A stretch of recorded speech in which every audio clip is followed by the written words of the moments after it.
नमस्कार। आप सुन रहे हैं कहानी गोल्ड। आइए दोस्तों सुनते हैं मैत्रेय पुष्पा जी की लिखी कहानी पगला गई है भागवती। काम से उचटकर भागो की निगाह हवेली पर पड़ती है तो अपनी ही गली अनपहचान सी मालूम होती है। रेत भरी डगर पर दूधिया रोशनी की नदी बह निकली हो जैसे। कौन कहेगा कि यह हवेली जर्जर होकर चरमरा रही है या ढुरऊ बखरी फूट जाने के कारण इसकी पौर में भैंस बनने लगी है। आज की तो रंगत ही अलग है जिज्जी के घर की। जिज्जी भाई बहनों में सबसे बड़ी संतान थी और भागो सबसे छोटी। जिज्जी का ब्याह यहाँ महुआपुर में हुआ होगा माधो सिंह के साथ, पर भागो को अपने ब्याह की तो याद ही नहीं। अपने गांव की कोई झाई परछाई भी मन में नहीं उतरती। एक दिन जिज्जी जोर से रो उठी तो वह गिट्टे खेलते से भागी थी। जड़ मूरख सी निरखती रही बहन को। पड़ोस की औरतें जिज्जी को छुपाने में लगी थीं। काहे को रोती हो ठकुराई, करम की हेठी हती अभागिन। सो कुछ देखा हो नहीं बदो हतो। इत एक लंबी जिंदगी, फिर अपनी जात बिरादरी में दूसरे ब्याह की रस्म रीत।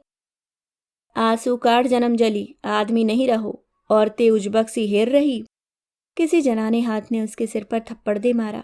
वह सारे दिन कोठे में छिपी बैठी रही। फिर समय के अंतराल ने बता दिया कि वह विधवा हो गई। तब से आज तक उसका तन, उसका मन, संपूर्ण अस्तित्व विधवा है। होश उमंग, पहनना ओढ़ना, सजना संवरना उसके लिए वर्जित है। औरतें उसे सगुन सात मंगल कार्यों से बचाती हैं। सुबह सवेरे उसका किसी के आगे पड़ जाना अशुभ है। यह बात भागो जानती है। वह स्वयं भी देख बचकर निकलती है। अठैन कर देने से सामने वाले के साथ उसका अपना मन भी दुखी हो जाता है। सदैव जी जान लगाकर जिज्जी के काम करती रही। जीजा के हुक्म पर दौड़ती रही। आम जामुन तोड़ते, बहनोतों को गोद खिलाते। उम्र उतरने को हो आई है अब तो। आज शोभा देखने लायक है। लोग क्या जानते नहीं कि माधो सिंह की हवेली भले ही मिट्टी और ककरिया ईंटों की बनी हो, मगर पुरानी चाल की राजसी गरिमा से खड़ी है। इन दिनों तो रंग रोगन पुतवा दिया है, सो नई लकदक से जगरमगर है। जब से गांव में बिजली आई है, शादी ब्याहों की रंगत ही बदल गई है। पहले की तरह नहीं, हंडा मोड़ पे धर के चलो तो कहो बीच रास्ते में ही गुप गुप करके बुझ जाए। दिखैया सुनैया दूल्हा पालकी सब वहीं के वहीं थिर। भले ही करंट सिंचाई के लिए न मिले, देर सवेर मिले, पर ब्याह के समय तो कहकर रखना पड़ता है। किसी प्रकार अवसर की शोभा बनी रहे। ब्याह के खर्च में से ही 150 काट कर ऑपरेटर के हाथ पे धर दो, पंगत जिवा दो बस। सजावट भी कम नहीं करवाई जीजा ने। आतिशबाजी चले न चले, यह रंग बिरंगे लट्टुओं पर थिरकती चमकनी फुरहरी किसी आतिशबाजी से कम है क्या। चारों ओर अनार से छूट रहे हैं, आंखों के सम्मुख बिखरते हुए चमकीले छींटे। भागो की आंखें जगमगाने लगी। आज अनसुईया होती तो देखती कि भाई के ब्याह पर उसका घर द्वार कैसा। अनसुईया का ध्यान आते ही भागो का मन बुझने लगा। कलेजे में हूक उमड़ आई। हाथ में पकड़ा हल्दी का बेला गिरने गिरने को हो आया। इतने में जिज्जी आ गई। भागो तुम्हें 10 जांगा देखी आए, रुआ सोमो बनाए काहे बैठी इत्ते, कपड़ा जन बदल डारो। ऐसी ही गत बनाए रहेगी पई पहुनों के आगे सिर्रिन। जिज्जी को याद नहीं आ रही अनसुईया। अब जिज्जी से क्या कहे कि उन्ना कपड़ा देखे या कुटान पिसावन करवाए। तुमने तो कह दई कि मठोले की जनी को टेर के करा लो काम, पर वो आवे तब ना। अब पहले की सी बात रही है कहीं। वह चमरौटा के गिनकर 10 चक्कर लगा आई है, तब कहीं जाकर। इतने में तो खुद ही फटक डालती गेहूं और आ गई। यही क्या कम है। जिज्जी को संतोष हो गया। अजब बहस बांध रखी है। इन्हें बुलाने की जिद है और उन्हें पैज पड़ गई है ना आने की। आपसी अहम की बात ही कहो। प्यार प्रीत का बुलाना चलाना हो तो आदमी सिर के बल चला जाए। अब जीजा तो अपनी ठकुराइस गांठे फिरते हैं। मठोले की जनी बुरी थोड़े ही है। बात करो तो रस भरी गगरी सी छलकती है। 100 बेर पांव पड़ती है। दुख तकलीफ में जान प्राण से हाजिर। जो कुत्ता कुकरा की तरह दुत्कारोगे तो फिर अपनी इज्जत आबरू तो सबे प्यारी है। जिज्जी की बात पर वह खड़ी हो गई। अपनी हल्दी मसाले लगी धोती को झाड़ा और ठीक से पटली बिठाने लगी। कपड़े बदलने का मन था ही नहीं, फिर भी ट्रंक खोला। धोतियां उलटती पुलटती रही।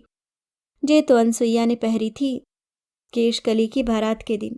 नई की नई धरी है, बस एक बार ही पहरी। और जे स्योरा पहाड़ के मेला में पहर गई थी। जाने किसकी नज़र लगी कि मोंडी भट्टिन बुखार में तपत आई।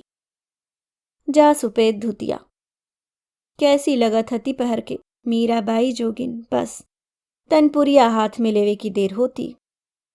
उसने ट्रंक बंद कर दिया। देर तक वहीं धरती खरोचती रही। क्या करे मनिक, मन कुंद हो तो पहनना ओढ़ना रुचता है भला। होश हुलस शौक मौज सब मन के खेल ठहरे। उमंग उछाह सुख दुख जवानी बुढ़ापा मन के भीतर उठती सोच की लकीरें ही तो हैं। अनुकूल पड़े तो बूढ़े शरीर में भी पंखा लगा दे, और विपरीत पड़े तो गद्दर जवानी भी रोगनी सी घिसटे। आज के दिन होती ना अनसुईया तो उर्र उड़ी फिरती। अब तक तो गांव के 10 चक्कर माराती। मठोले की जनी तो क्या पूरे चमरौटा और कछियाने को बुला लाती। अपने नरेश भैया के ब्याह की होश में बेला पपरिया बाटाती। भाभी के रूप स्वरूप की गाथा कहती डोलती। कितनी बार तो उसी से झगड़ लेती कि अम्मा नाइन बुलाओ, उबटन लगवाकर नहाना है। मेहंदी बिंदी का सवाल अलग, फिर चुरेलिन बुलाओ, चूड़ी पहननी है। दर्जी काका की देहरी खुदाती 10 बार। चोली घाघरे में 20 खोट निकाल कर रख देती, यहाँ से ऊंचा वहां से छोटा। कद की लंबी थी सो 4 की जगह 5 गज कपड़ा लगता था घाघरे में। जब तक ठीक न होता बड़बड़ाती रहती, फिटन ठीक नहीं है अम्मा। भागो के समक्ष इस बेवक्त अनचाहे चित्र क्यों उभरने लगे। ये यादें क्या इस विवाह की बेला में उमड़ने को थीं। अनसुईया पैदा हुई थी जिज्जी की 5वीं संतान। पहले 4 लड़के थे। वह सतमासी जन्म पड़ी, रोई न कुलबुलाई। महतारी ने बड़ी निश्चिंतता से एक कोने में तसले समेत धर दी। मोड़ी जन्मी है मरी भई, द्वारे खबर कर दो। चल अच्छी। न जाने किसका जनाना स्वर था। भागो तसले के पास जा बैठी। नवजात शिशु पर निगाहें अटकाए देर तक देखती रही। लगा कि सांस चल रही है। चिड़िया के हाल भय बच्चे की सी कमजोर नन्ही गर्दन के ठीक पास आंखें गड़ा दी। लगा कि अंडी भर जगह में हरकत हो रही है, ऊपर नीचे गिरती। धुक धुक। भागो उछल पड़ी, दौड़कर जिज्जी की खटिया के पास आ गई। जिज्जी ओ जिज्जी, मरी नहीं है बिटिया? तेरो कॉल जिंदी है, फिकवा न दियो। जन्नी ने बहन की आवाज पर आंखें खोली और उदास हो गई, मानो बेटी खत्म हो जाने से मिली विश्रांति में किसी ने खलल डाला हो। अब भागो ते ही पाल ले जा मोड़ी को, दाई ने कठोरता से कहकर बित्ते भर की कमजोर काया को उसकी गोद में डाल दिया। भागो क्या जाने, उसे तो बिटिया सपने में सोचा हुआ वरदान लगी। बाहों में सहेज ली। रुई के फाये को गुड़ के घोल में डुबो डुबो कर बच्ची को चटाती रही। उसके बाद बकरी का दूध, गाय का दूध, माँ की रिक्तता पाटने का सामर्थ्य भर उपक्रम करती रही। बच्ची जब कभी गाय बकरी के दूध से बीमार होने लगती तो भागो जिज्जी से विनती करती, जिज्जी पिवा दो दूध। हाँ हाँ जिज्जी, बिटिया भूख से तलफ रही, पिवा दो तनक। भागो को गीता के मंत्रों का ज्ञान भले न हो, साधना उपासना का मरम उसकी भदेस बुद्धि से बाहर की चीज है, और न उसे रामायण की चौपाइयां ही याद है। लेकिन उसने सती अनसुईया, सावित्री, नल, दमयंती और मदालसा की कथाएं सुनी हैं। आख्यानों में अटूट श्रद्धा है, इसी कारण वह बिना नागा मंदिर जाती है। अनसुईया नाम उसे बहुत भाया, बेटिया का नाम अनसुईया रख दिया। अप्रसूता कोख में ममता का अथाह सागर लहराने लगा।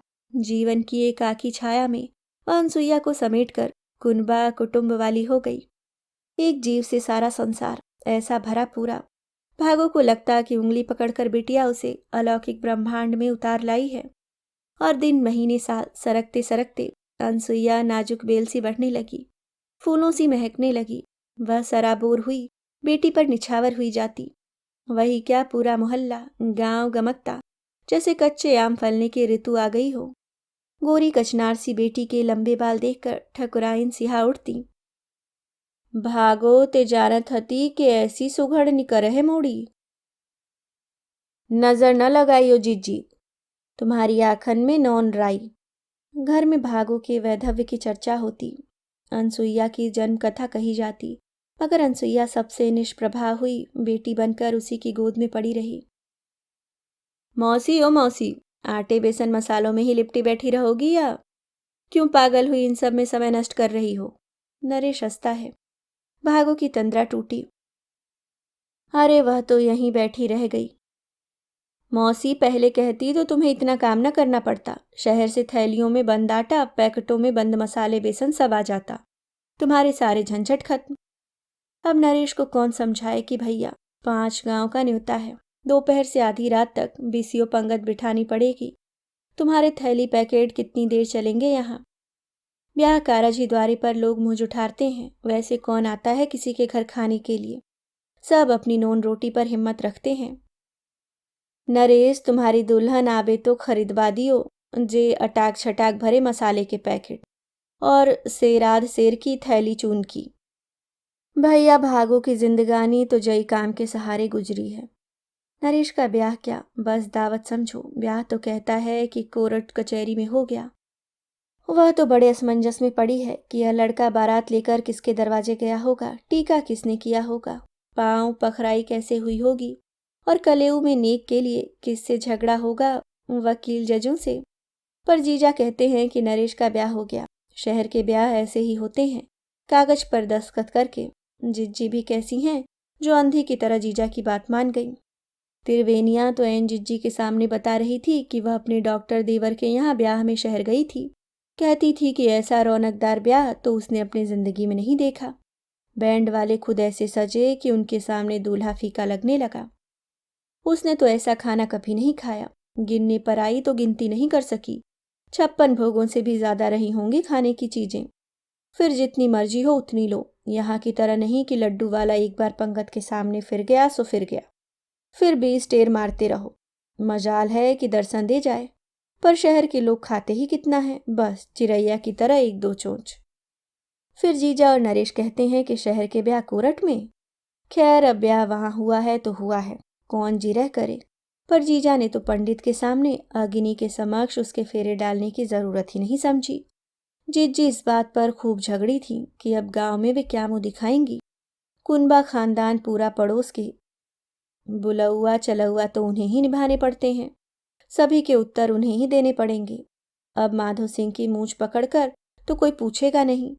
जीजी ने बहुत रार मचाई तो जीजा ने फटकार डाली, मूर्ख हो तुम, बखत के संग बदलवो सीखो, नहीं तो कल के दिना लड़का बुढ़ापे पे ठोकर मार जाए। अकेली बैठी बिसुरत रहियो।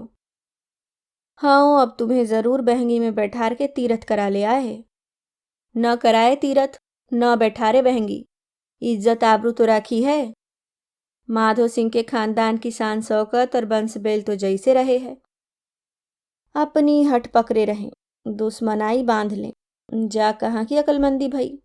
भागो ने सब सुना, बड़ी अकल है जीजा में। भागो ओ भागो। अरे बाहर सरकारी अहलकार आ गए, नाते रिश्तेदार जुड़ गए।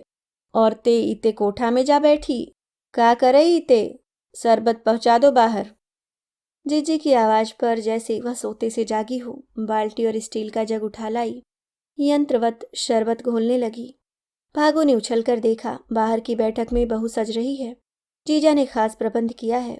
कह रहे थे कि शहर की बेटी है, कुछ दुख तकलीफ ना हो। सजाने वाली भी बहू के संग शहर से आई है। बहू साड़ी कपड़ा सिंगार पटार अपने संग लाई है। गहने जिज्जी ने दिए हैं। जिज्जी खड़ी खड़ी बता तो रही है कि दस्ताने का पेच कैसे लगेगा, बेल चूड़ी कैसे पहनी जाएगी, और तिदाना गले से चिपकाकर पहना जाता है। करधनी की कील आधे ठप्पे से जुड़ेगी।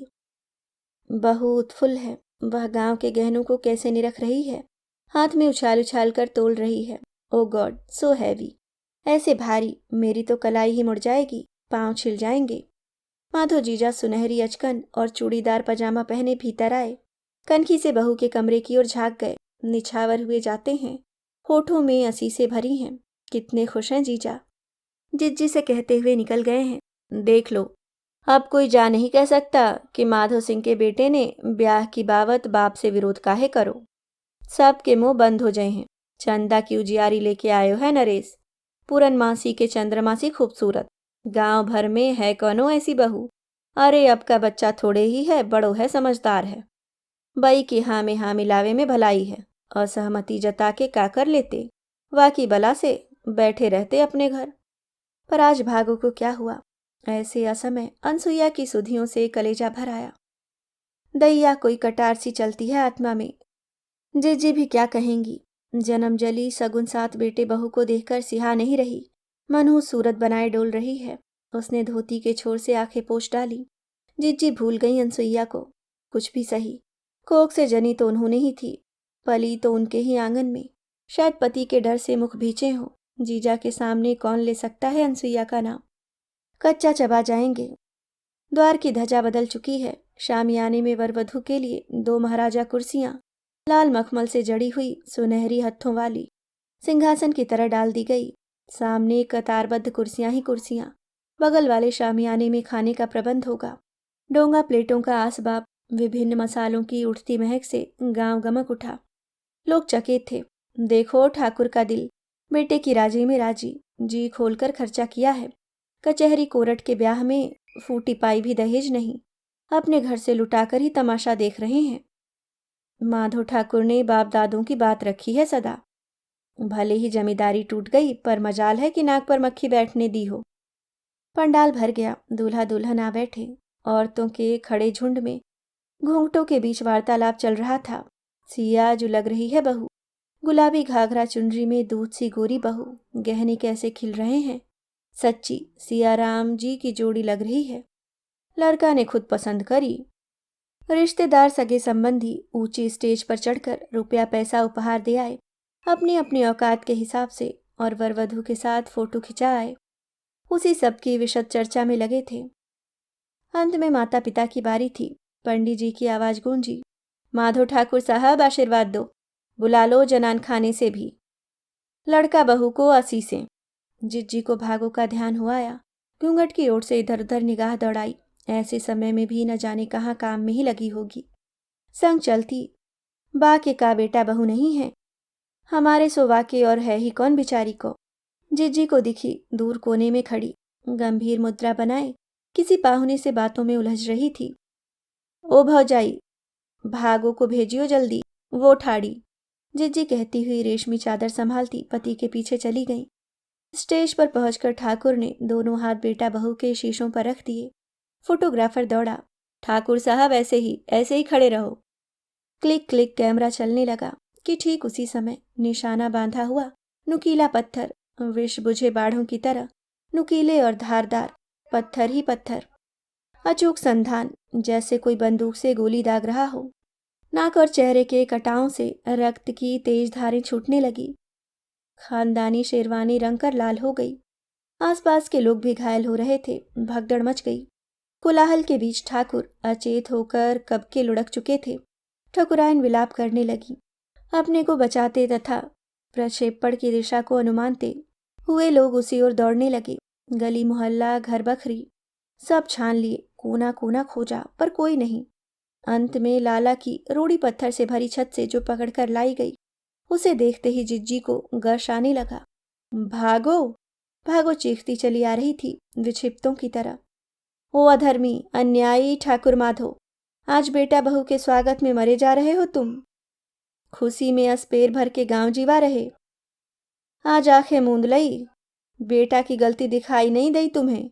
याद करो माधो, जे ही गलती तो मेरी अनसुईया ने करी थी, बस जे ही, राक्षस जे ही। तैने जो शराबी जुआरी ढूंढो हतो, सो बाने पसंद नहीं करो। मास्टर जी से प्रीत हती, हमें बताई हमारी बिटिया ने। भगवान के अगाई मंदिर में ब्याह करो हतो, और फिर गर्भ। मास्टर आन बिरादरी हतो सो का, भलो मानस हतो। और जा बहू, जाके तुम आरती उतार रहे। जा कौन सी असल ठाकुर की जाई है, जाते हिंदू तक नैया, और 4 महीना गर्भ। माधो फिर आज दे दे बेटा को जहर, जैसे मेरी अनसुईया को। वह चीखते चीखते धरती पर लुढ़क पड़ी, मगर चीखने वाले खींचते रहे दूर तक। बाकी लोग अवाक और सन्न, एक दूसरे को उलझी हुई प्रश्नवाचक निगाहों से घूरते हुए। धीरे धीरे फुसफुसाहटें उभरने लगी। उन सारी आवाजों के ऊपर रोदन में लिपटा हुआ ठकुराइन का स्वर तैरने लगा। भागो सिर्रिन हो गई। अभी आप सुन रहे थे मैत्रेय पुष्पा जी की लिखी कहानी पगला गई है भागवती।